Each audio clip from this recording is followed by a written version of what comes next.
Bonjour Agnès Verdier-Molinet. Bonjour Vincent. Que vous a inspiré l'allocution du président de la République mercredi soir ? Je crois qu'on est à un tournant, mais ça fait des années qu'on appelle à ça à la Fondation IFRA, parce que l'État se reconcentre sur ses missions régaliennes. D'ailleurs, on a repris tous les travaux qu'on avait publiés depuis plusieurs années, et dès 2017, on disait qu'il fallait qu'on aille à 3% de dépenses de défense par rapport à la richesse nationale française. Et on n'y est pas du tout encore en réalité. Là, on est un peu encore en dessous des 2% de dépenses de défense par rapport à la richesse nationale quand on compte hors pension militaire. C'est ce que j'allais vous dire, c'est que on est quand même aujourd'hui au global à plus de. Quand même à plus de oui, mais quand on est hors pension militaire, en réalité, on est en dessous des 2%. Ouais. Et quand on regarde la trajectoire jusqu'en 2030, il va falloir faire beaucoup d'efforts pour arriver véritablement à 3%. Et là, on vient de recalculer si on est à 90 milliards. C'est ce qu'a dit le ministre. Alors, justement, il va même au-delà de 90 milliards. Donc, actuellement, le budget de la défense... 50 hors pension militaire. 50 milliards d'euros hors pension militaire. Lui veut arriver à 90, voire à 100 milliards d'euros. Oui. Mais même à 100 milliards d'euros, ça ne nous fera pas 3% en 2030. Donc c'est pas assez.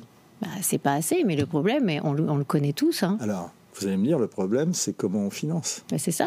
Alors, comment on peut financer le réarmement de l'enfance sans augmenter les impôts, pour reprendre la formule d'Emmanuel Macron, et surtout sans toucher, selon la formule de François Bayrou, au modèle social. François Bayrou a d'ailleurs dit ce matin que chez nos confrères, enfin ce vendredi matin, chez nos confrères, consoeurs en l'occurrence, de Europe 1 et CNews, qu'il faudrait 2 mois pour trouver un modèle de financement. Ah oui, mais la réalité, c'est que les caisses sont vides. C'est ce que je dis dans mon livre Face au mur.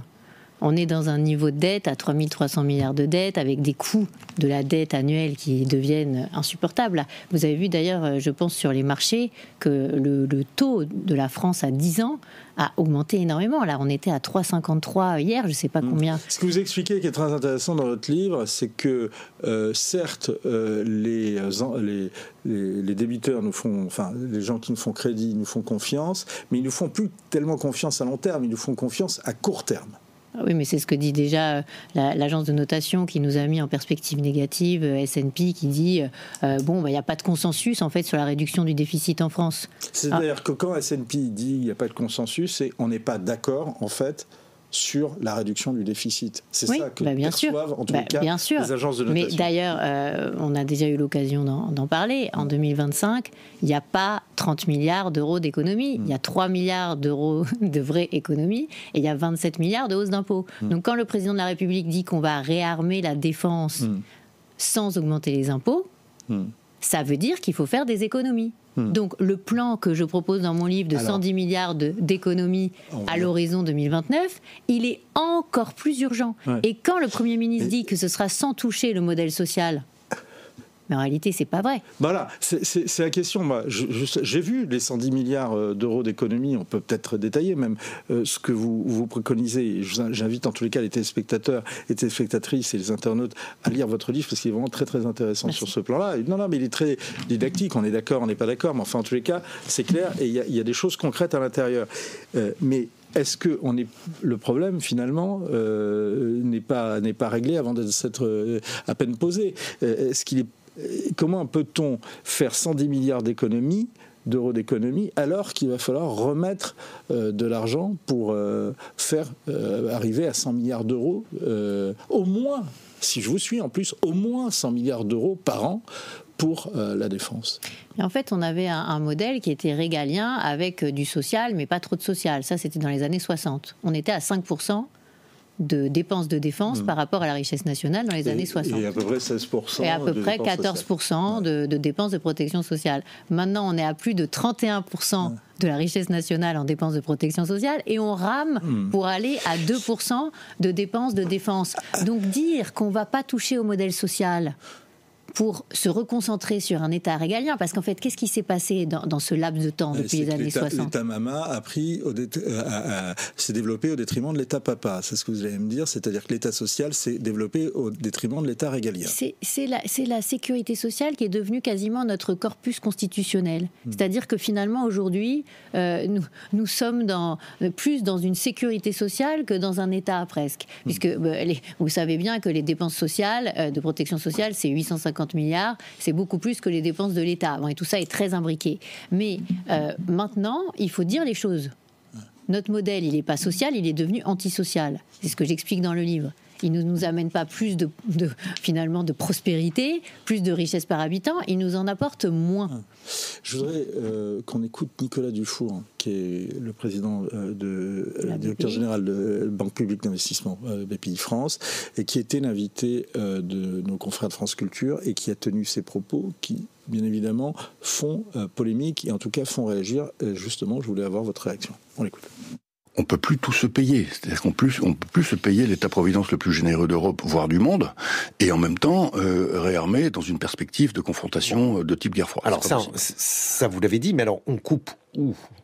Ça, c'est le rôle des grands acteurs, en particulier ceux qui sont en train de négocier dans le cadre du conclave, de le dire. Mais très clairement, il faut déjà commencer par se dire que on ne devrait plus accepter de prendre 1 euro de dette de plus pour financer des dépenses de prestations sociales pures. La dette, ça sert à financer des investissements, ça sert à financer typiquement des canons, des centrales nucléaires, mais ça sert pas à financer le Doliprane de ma mère. Et pourtant c'est ce qu'on fait, et on le fait massivement, puisqu'au fond on a 3300 milliards de dettes en France. Vous pouvez vous dire que un tiers, c'est de la prestation sociale quotidienne. Un tiers donc de 3300 milliards de dettes sont de la prestation quotidienne sociale. Vous confirmez les chiffres ? Oui, non, mais après, c'est très difficile de dire d'où vient la dette. Tout le monde s'y emploie en ce moment. En réalité, ce qu'on avait montré, nous, à la Fondation IFRAP, c'est qu'on s'était beaucoup plus endetté pour fonctionner que pour investir. En gros, c'est l'idée, en tout cas, soutient Nicolas Dufour.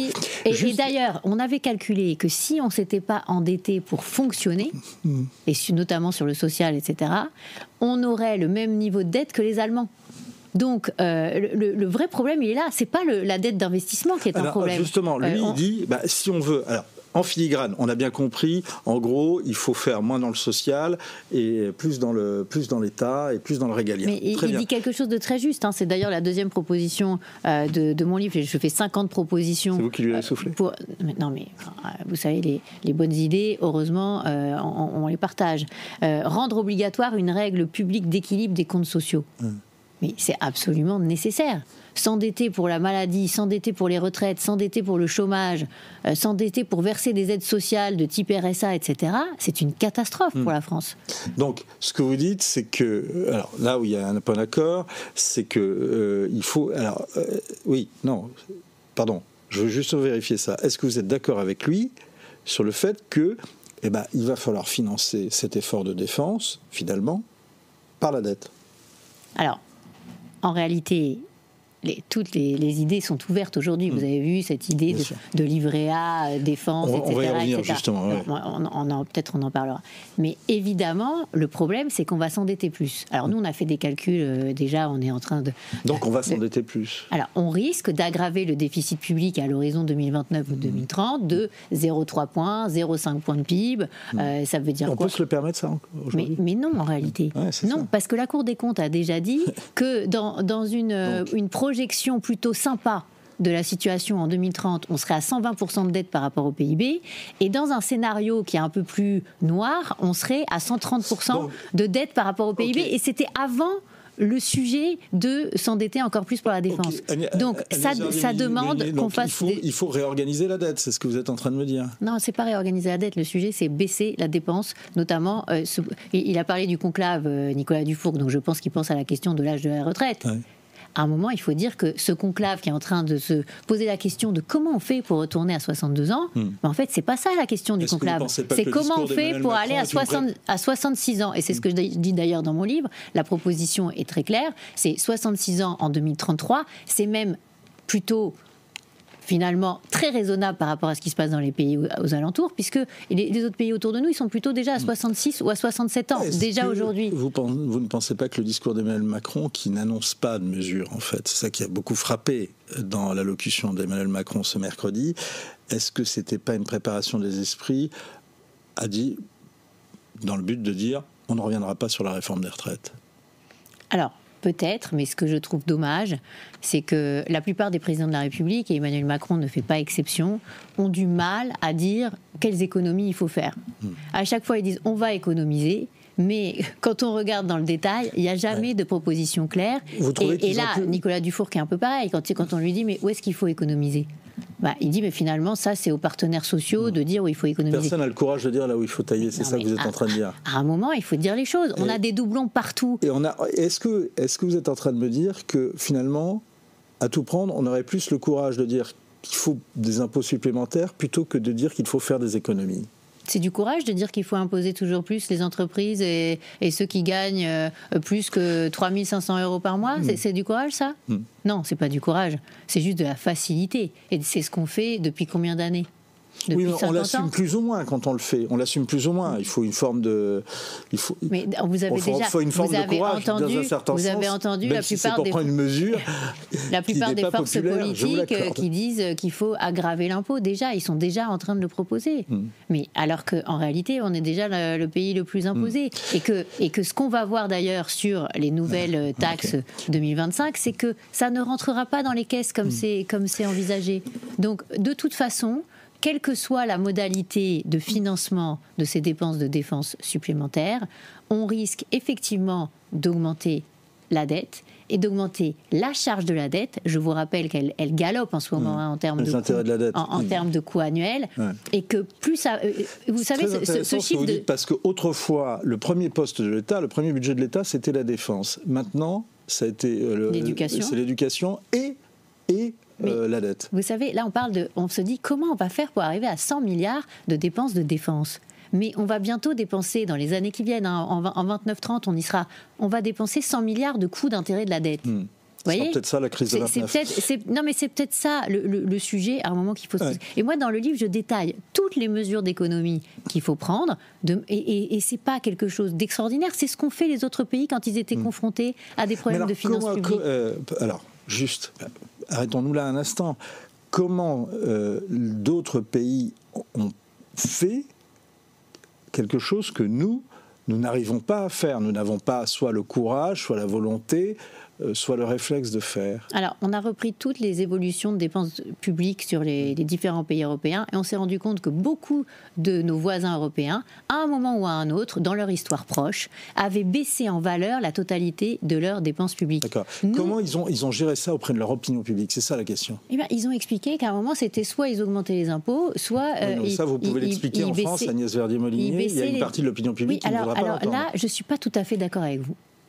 Parce que quand on dit aux Français, vous allez payer tant de plus par mois, ou alors on baisse la dépense, ça c'est concret dans la vie des gens, vous voyez. Mais si on continue à leur dire... Qu'est-ce qui vous permet de penser que les Français achèteraient ça? Parce qu'à un moment, je crois qu'ils n'ont pas du tout envie de payer plus, vous voyez. Ils n'ont pas envie de payer plus d'impôts, parce qu'ils sont déjà surimposés. Déjà, quand un patron paye... mais vous dites ça parce que vous regardez l'impôt sur le revenu. Ok. Mais vous regardez les cotisations sociales. Quand un patron paye 100, en France, on a 46 € dans la poche. En moyenne, dans l'Union européenne, c'est 58. Le coût de la Sécu, pour l'ensemble de nos concitoyens, il est énorme. Donc si demain, on dit, pour financer les retraites, vous allez devoir payer plus tous les mois en cotisation, peut-être en CSG, etc. Pour financer la maladie, vous allez devoir payer plus tous les mois. Là, les Français vont se dire, ah bah tiens, il y a des coûts administratifs dans la Sécu. 7,5 milliards sur l'assurance. Est-ce que vous êtes... Non, mais est-ce que vous vous convainquez pas d'une chose qui n'existe pas? Est-ce qu'on n'est pas plus sensible au fait que de toute façon, même si on paye plus, même si on est plus ponctionné au niveau de nos cotisations sociales, on aura toujours l'argent de la Sécu? Mais non, je crois pas. Je crois que ça, c'est une vision, je suis désolée, plutôt de médias que de quotidien des Français, et qu'à un moment, quand vous posez la vraie question aux Français en leur disant combien ça va vous coûter, par exemple sur l'âge de départ à la retraite, si on leur dit vous payez plus tous les mois, ou alors on repousse l'âge de départ à la retraite, ça changera quelque chose. Ouais. Et ils répondront, on repousse l'âge de départ. Pourquoi pas, mais je prends le pari avec vous. Juste une question, Agnès Verdier-Molinier, parce que ça file et c'est passionnant de vous entendre. La question qui est posée en ce moment, c'est les différentes pistes pour le financement du réarmement et de l'augmentation du budget de la défense. Deux questions, réponse courte. Est-ce que, là, il y a une question qui a été posée sur le site du Figaro, seriez-vous prêt à placer votre épargne pour financer la défense? Le non est majoritaire. Est-ce que les internautes devraient changer d'avis? Écoutez, de toute façon, cette idée d'emprunter auprès des Français, ça ne changera pas le fait que ça nous fera plus de dettes et plus du coût de la dette. Et par ailleurs, si on veut... c'est une dette un petit peu plus souveraine, entre guillemets, que la dette que vous racontez, dont vous parlez dans votre livre, qui est absolument effrayante. Oui, mais pourquoi? Parce que j'explique que 53% de la dette est détenue par des non-résidents, donc des non-français, on va dire. Et que 83% de la dette à court terme, c'est-à-dire celle qu'elle est contractée pour 3 mois à 1 an, elle est contractée à 83%, même plus, par des non-résidents aussi. Donc en fait, on emprunte énormément auprès d'étrangers. Mais les Français, si on leur dit vous allez faire on va vous faire un livret A pour financer la défense, ils vont pas accepter un livret à 2,4%. Ils vont demander beaucoup plus de taux de rendement. Donc ça nous coûtera de toute façon beaucoup plus cher, Vincent, c'est ça que je vais vous expliquer, beaucoup plus cher en charge de la dette. Donc il faut, et par ailleurs, vis-à-vis des marchés et vis-à-vis des agences de notation, c'est pas parce qu'on fait un emprunt auprès des Français qu'ils verront pas qu'il y a plus de déficit.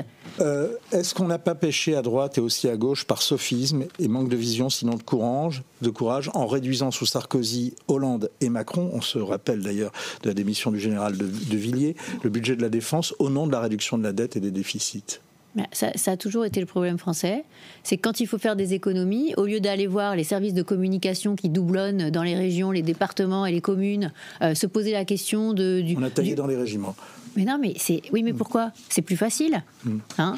Et le problème, c'est que on n'est jamais sur l'évaluation de l'efficience et de l'efficacité de la dépense. Et nous, quand on se penche sur le taux d'absentéisme, le coût de l'absentéisme sur l'ensemble des collectivités locales, de l'État et des hôpitaux, et qu'on voit que c'est 15 milliards d'euros par an, aussi cher que pour le privé, et qu'on s'aperçoit que les collectivités locales, en ce moment, elles veulent pas baisser à 90% l'indemnisation de leurs agents en maladie au lieu de 100%, parce que vraiment, faudrait quand même pas faire trop d'économies. Il y a un moment, on se dit, peut-être que si on posait la question à nos concitoyens, ils diraient non, et peut-être qu'il y a des économies à faire en la matière. D'ailleurs, dans les cahiers de doléances après les Gilets jaunes, il y avait plein d'idées d'économies. Eh bien justement, on vous reviendrez pour en reparler, mais déjà vous les détaillez dans votre livre, il est absolument passionnant. Merci beaucoup Agnès. Merci à vous Vincent. Face au mur, il y a des solutions. Il y a des solutions, il y a des problèmes aussi qui sont soulevés, mais qui sont détaillés, on les comprend très bien.